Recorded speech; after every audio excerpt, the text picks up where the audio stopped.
mga besh, so ngayon po magluluto po tayo ng pastil or kagigit.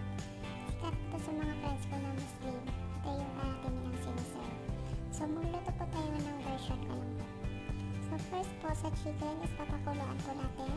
Lagyan lang din po natin ng asin, yung water. Then,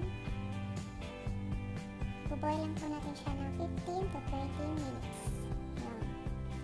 For the ingredients po na iba, onions, chop, chop lang po. Ginger, chop. Garlic, chop din po. Then for chili or siling haba, chop. Para mas maanghang po. Yun. Galing diba? Yes. And then for the chicken po kanina na pinakulang, papalamitin lang din po. And then isi-shred or hihimayin. Yan. And then ito pa yung MSG, oyster sauce, soy sauce, patis, garlic powder, tsaka pepper powder. Yan po yung ibang kasama sa ingredients. And then after that, magpapainit lang po tayo ng oil. And then igigisa lang din po natin yung lahat na hiniwa natin kanina. Then, halagyan po natin siya ng patis. Tsaka chicken cubes para mas lumasa po siya.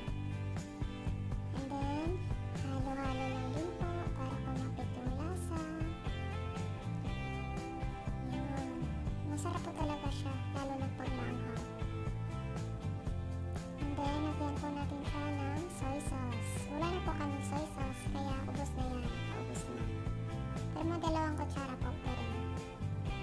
Yun. Halo-halo lang din po siya hanggang sa kumapit yung lasa ng soy sauce tsaka magkulay siya.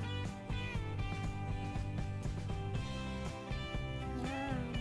Pagkatapos po, lalagyan ko siya ng oyster sauce. Mga 2 kutsara din po. Oyster sauce. Yan, sarap yan. After that, haluin ng haluin.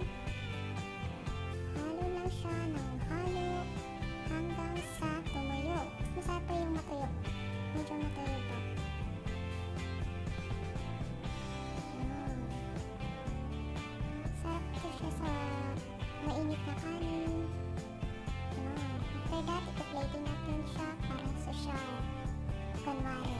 Yan. Nalagay lang siya sa top ng rice. Lagyan ng lemon.